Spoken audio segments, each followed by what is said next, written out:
നമസ്കാരം. മലയാളി വാർത്തയിലേക്ക് സ്വാഗതം. എന്തെങ്കിലും കാര്യം നമ്മൾ പുറത്തുനിന്ന് കേൾക്കുമ്പോൾ അഭിപ്രായം പറയാൻ 100 നാവാണ്. നമുക്ക് അത് വരുന്നത് വരെ എന്താണ് യഥാർത്ഥത്തിൽ അവിടെ ഉണ്ടായത് എന്നത്, അല്ലെങ്കിൽ അവിടെ ഉണ്ടാകുന്ന ആളുകൾക്കുള്ള മനോവിഷമം എന്താണ് എന്നത് മനസ്സിലാകില്ല. നമ്മൾ കേട്ടിരുന്ന കഥകൾ അത് നമുക്ക് സംഭവിച്ചാൽ മാത്രമേ അതിന്റെ വേദന മനസ്സിലാകുകയുള്ളൂ. പശ്മേഷ്യൻ യുദ്ധം നടക്കുന്ന സമയത്ത് മലയാളികളോട് ഇതേക്കുറിച്ചുള്ള അഭിപ്രായം ചോദിച്ചറിയാൻ ശ്രമിച്ചപ്പോൾ പലരും വളരെ നിസാരവൽക്കരിച്ച് ആ വിഷയത്തെ നോക്കിക്കണ്ടിരുന്നു. എന്തിനാണ് ഇത്തരം കാര്യങ്ങളൊക്കെ കേരളത്തിൽ ചർച്ച ചെയ്യുന്നത്? ഇതൊന്നും നമ്മുടെ നാട്ടിലല്ലോ സംഭവിക്കുന്നത്. നമ്മളെ ഒരു തരത്തിലും ബാധിക്കുന്ന വിഷയം പോലും എന്നായിരുന്നു പലരും മറുപടിയെ പറഞ്ഞത്. കാരണം പശ്മേഷ്യൻ യുദ്ധം അങ്ങ് നടക്കുന്നത് മറ്റൊരു നാട്ടിലാണ്, കേരളത്തിലല്ല, ഇന്ത്യയിലല്ല. പക്ഷേ ഇത്തരത്തിൽ കാര്യങ്ങൾ ചിന്തിക്കുമ്പോൾ അത് എങ്ങനെയാണ് മലയാളികളെ ബാധിക്കുന്നത് എന്നത് മനസ്സിലാക്കണം. അതിനൊരു ഉദാഹരണം കൂടെ ഇപ്പോൾ പുറത്തു വന്നിരിക്കുകയാണ്. ഇത്തരം യുദ്ധങ്ങൾ നടക്കുമ്പോൾ അത് നമ്മളെയും ബാധിക്കുന്നുണ്ട് എന്നത് തെളിയിക്കുന്ന തരത്തിലാണ് ഈ കാര്യങ്ങൾ പുറത്തേക്ക് വരുന്നത്. അതായത് പശ്മേഷ്യൻ യുദ്ധം പരോക്ഷമായി കേരളത്തെയും ബാധിക്കുന്നുണ്ട് എന്നതിന്റെ ഏറ്റവും വലിയ ഉത്തമ ഉദാഹരണമായിരുന്നു കഴിഞ്ഞ ദിവസം തൃശ്ശൂരിലുണ്ടായ ആത്മഹത്യ. 2 മക്കളടക്കം 4 പേർ, അച്ഛനും അമ്മയും 2 മക്കളും ആത്മഹത്യക്ക് ശ്രമിച്ച സംഭവത്തിന്റെ വാർത്തകൾ നിങ്ങളൊക്കെ കേട്ടു കാണും. അത് വെറുമൊരു ആത്മഹത്യയോ സാമ്പത്തിക പ്രതിസന്ധിയോ ആയിരുന്നില്ല എന്നുള്ളതാണ് വസ്തുത. പശ്മേഷ്യൻ യുദ്ധത്തിന്റെ അനന്തരഫലമായി ഖത്തറിൽ ജോലി നഷ്ടപ്പെട്ട പ്രവാസിയായ മലയാളിയാണ് സ്വന്തം മക്കളെയും കൂട്ടി ജീവൻ അവസാനിപ്പിക്കാൻ തീരുമാനിച്ചത്. സാമ്പത്തിക പ്രതിസന്ധി എന്ന് പറയുന്നത് പശ്മേഷ്യൻ യുദ്ധത്തിൽ അപ്രതീക്ഷിതമായി ജോലി നഷ്ടമായത് കൊണ്ടുണ്ടായതാണ് എന്ന് മനസ്സിലാക്കുക. എന്തായാലും വളരെ ഞെട്ടിപ്പിക്കുന്ന തരത്തിലാണ് കഴിഞ്ഞ ദിവസം തൃശ്ശൂരിൽ നിന്ന് ആ വാർത്ത പുറത്തു വന്നത്. അച്ഛനും മകളും മരിച്ചു സ്പോട്ടിൽ തന്നെ എന്നുള്ള വിവരങ്ങളായിരുന്നു പുറത്തു വന്നത്. അമ്മയെയും മകനെയും ആശുപത്രിയിൽ ഗുരുതരാവസ്ഥയിലായതോടെ മാറ്റുകയായിരുന്നു. പഴഞ്ഞി MD കോളേജിന് സമീപത്തുള്ള വീട്ടിലാണ് 4 കുടുംബം ആത്മഹത്യക്ക് ശ്രമിച്ചത്. പ്രവാസിയായിരുന്ന സിബിയും മകൾ അലീനയുമാണ് സംഭവത്തിൽ തന്നെ മരണപ്പെട്ടത്. ഗൾഫിലായിരുന്ന സിബി ജോലി നഷ്ടപ്പെട്ടതിനെ തുടർന്ന് കഴിഞ്ഞ ദിവസം നാട്ടിലെത്തുകയായിരുന്നു. കടുത്ത സാമ്പത്തിക ബാധ്യത കുടുംബത്തിന് ഉണ്ടായിരുന്നെന്നാണ് വിവരം. ഇതാണ് കുടുംബത്തെ ആത്മഹത്യയിലേക്ക് എത്തിച്ചതെന്ന് പ്രാഥമിക വിവരമുണ്ട്. സിബിയുടെ മൃതദേഹം കിണറ്റിൽ നിന്നായിരുന്നു കണ്ടെത്തിയത്. അലീനയെ തൂങ്ങി മരിച്ച നിലയിൽ കണ്ടെത്തുന്നു. ഇരുവരും വിഷം കഴിച്ചാണ് ജീവനൊടുക്കിയതെന്നാണ് സൂചന.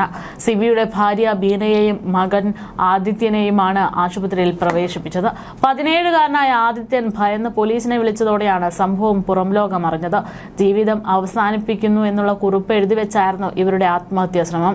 4 പേരും വിഷം കഴിച്ചിരുന്നു. അലീന നീറ്റ് പരീക്ഷയ്ക്ക് തയ്യാറെടുക്കുന്ന സമയമായിരുന്നു. മകൻ ആദിത്യനെ തിങ്കളാഴ്ച BTech കോഴ്സിന് ചേർക്കാനിരിക്കെയാണ് കുടുംബം ഇത്തരമൊരു ആത്മഹത്യക്ക് തീരുമാനിക്കുന്നത്. അച്ഛനും അമ്മയും സഹോദരിയും ജീവനു വേണ്ടി പിടയുന്നത് കണ്ട് സഹിക്കാനാകാതെയാണ് അവസാനം ആദിത്യൻ പോലീസിനെ വിളിച്ച് കാര്യം പറഞ്ഞത്. ആദിത്യന്റെ ഫോൺ കോളിൽ തിങ്കളാഴ്ച പുലർച്ചെയോടെ സംഭവം നാട്ടുകാരും അറിയുന്നു. 4 പേരും വിഷം കഴിച്ചാണ് ആത്മഹത്യ ചെയ്തതെന്ന് ആദിത്യൻ ആദ്യം പറഞ്ഞിരുന്നില്ല. ആദിത്യന്റെ ഫോൺ കോൾ കേട്ട് അയൽവാസികൾ എത്തിയപ്പോഴാണ് ആത്മഹത്യയാണ് എന്ന് മനസ്സിലാക്കുന്നത്. സിബിയെ വീട്ടുകിണറ്റിലും അമ്മയെയും മകളെയും വീട്ടിനുള്ളിൽ തൂങ്ങി മരിച്ച നിലയിലുമാണ് കണ്ടെത്തിയത്. വിഷം കഴിച്ചിട്ട് മരിച്ചതാകാം. മരിക്കാത്തതോടെ കൈത്തണ്ടം മുറിച്ച് ജീവൻ നഷ്ടപ്പെടുത്തുകയായിരുന്നു എന്നാണ് സൂചന.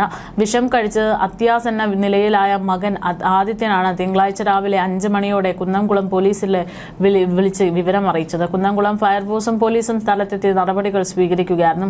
പോലീസ് ജീപ്പിലാണ് അത്യാസന്ന നിലയിലായിരുന്ന ഇവരെ കുന്നംകുളം താലൂക്ക് ആശുപത്രിയിലേക്ക് എത്തിക്കുന്നത്. പശ്മേഷ്യൻ യുദ്ധത്തെ തുടർന്ന് ജീവൻ അവസാനിപ്പിക്കാൻ തീരുമാനിച്ച ഒരു മലയാളിയുടെ വാർത്ത മാത്രമാണ് നമ്മൾ ഇത്തരത്തിൽ കേട്ടതും ചർച്ച ചെയ്തതും. പക്ഷേ ഇത്തരത്തിൽ എത്ര പേർ നമുക്കിടയിൽ ഉണ്ട് എന്നത് വലിയ ചോദ്യചിഹ്നമാണ്. കാരണം മലയാളികളിൽ ഒട്ടുമിക്ക ആളുകളും പ്രവാസികളാണ്. പ്രവാസ ലോകത്ത് ജോലി നഷ്ടപ്പെട്ടാൽ പിന്നെ എന്ത് എന്ന് പോലും അറിയാത്തൊരവസ്ഥയിലാണ് പല പ്രവാസി മലയാളികളും എന്നുള്ളതാണ് യാഥാർത്ഥ്യം. 1-2 ആളുകളെ കേന്ദ്രീകരിച്ച് ഒരു വലിയ കുടുംബം തന്നെ ജീവിക്കുന്ന രീതിയിലാണ് കേരളത്തിന്റെ ഒരു സാമൂഹിക അവസ്ഥ തന്നെ. അപ്പോൾ ഇത്തരത്തിൽ കേൾക്കാത്തതും അറിയാത്തതുമായിട്ട് ഒരുപാട് മനുഷ്യർ ഇപ്പോഴും ഉരുവുകയാണ് എന്ന് ചുരുക്കം. ഇനിയും എത്ര പേർ ഇത്തരത്തിലുള്ള കടുംകൈക്ക് മുതിരേണ്ടി വരും എന്നതും കാത്തിരുന്ന് കാണണം. കാരണം പശ്മേഷ്യൻ യുദ്ധം അത് അതിശക്തമായിട്ട് തന്നെ മുന്നോട്ട് പോകുന്നു എന്നുള്ള സൂചനകളും പുറത്തു വരുന്നുണ്ട്. നിലവിൽ പശ്മേഷ്യൻ യുദ്ധവുമായി ബന്ധപ്പെട്ട് ഏറ്റവും അടുത്തായിട്ട് പുറത്തു വന്നിരിക്കുന്ന അപ്ഡേറ്റ് പ്രകാരം ഹോർമൂസ് കടലിടുക്കിൽ UAE കപ്പലുകൾക്ക് നേരെ ഇറാൻ നടത്തിയ ആക്രമണത്തിൽ ഒരു ഇന്ത്യക്കാരൻ കൊല്ലപ്പെട്ടതായാണ് റിപ്പോർട്ടുകൾ. ഒമാൻ തീരം വഴി ഹോർമൂസ് മുറിച്ചു കടക്കാൻ ശ്രമിക്കവേ ആയിരുന്നു ഈ അപകടത്തിൽ പരിക്കേറ്റ 8 പേരിൽ 6 പേരും ഇന്ത്യക്കാരാണ്. പ്രാദേശിക സമുദ്രാതിർത്തിക്കുള്ളിലെ തെക്കൻ ഷിപ്പിംഗ് പാതയിലൂടെ സഞ്ചരിക്കുകയായിരുന്ന മൊംബാസ, അൽ ബഹിയ എന്നീ കപ്പലുകൾക്ക് നേരെയുണ്ടായ ആക്രമണമാണ് ഇയാൾ കൊല്ലപ്പെടാൻ കാരണമായതെന്നാണ് റിപ്പോർട്ടുകൾ പുറത്തുവരുന്നത്. 4 പേരുടെ നില ഗുരുതരമായി തുടരുന്നു എന്നുള്ളതാണ്. ചൊവ്വാഴ്ച പുലർച്ചെ ഹോർമൂസ് കടലിടുക്കിന്റെ തെക്കൻ കപ്പൽ പാതയിലൂടെ സഞ്ചരിക്കുമ്പോഴാണ് മിസൈലുകൾ കപ്പലിൽ പതിച്ചതെന്നാണ് സൂചന.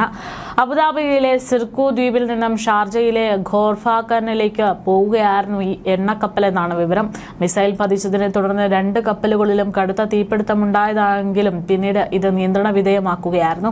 ആക്രമണത്തെ അപലപിച്ച UAE ഇറാന്റെ നടപടി അന്താരാഷ്ട്ര നിയമങ്ങളുടെ ഗുരുതരമായ ലംഘനമാണെന്ന് വിശേഷിപ്പിക്കുകയും പ്രതികരിക്കാനുള്ള അവകാശം തങ്ങളിൽ നിക്ഷിപ്തമാണെന്നുള്ള മുന്നറിയിപ്പ് നൽകുകയും ചെയ്തു കഴിഞ്ഞു. ഇതിൽ ഒമാൻ തീരത്ത് നിന്ന് ഏകദേശം 40 നോട്ടിക്കൽ മൈൽ അകലെ മറ്റൊരു ടാങ്കറിന് നേരെയും ആക്രമണമുണ്ടായതായി United Kingdom Maritime Trade Operations അറിയിക്കുന്നുണ്ട്. കപ്പലിലെ ജീവനക്കാരെല്ലാം സുരക്ഷിതരാണെന്നാണ് നിലവിൽ റിപ്പോർട്ട്.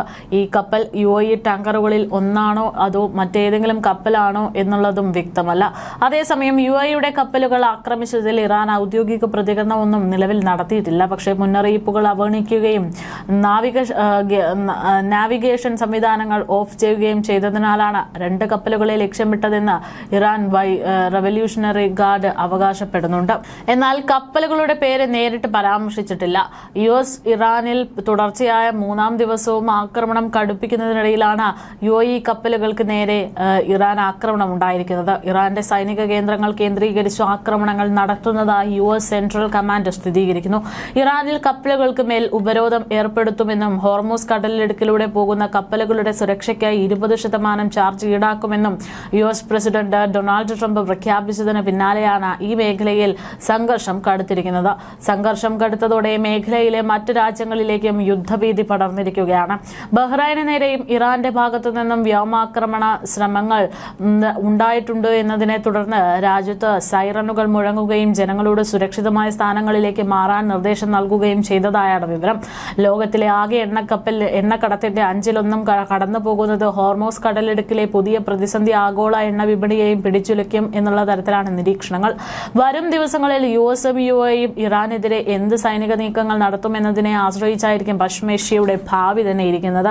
ആക്രമണ വാർത്തകൾ പുറത്തുവന്നതിന് തൊട്ടു പിന്നാലെ അന്താരാഷ്ട്ര വിപണിയിൽ അസംസ്കൃത എണ്ണയുടെ വിലയിൽ വൻ പ്രതിഫലനമാണ് ഉണ്ടായിരിക്കുന്നത്. ഇത് സമീപകാലത്തെ ഏറ്റവും ഉയർന്ന നിരക്കാണെന്നാണ് കണക്കുകൾ.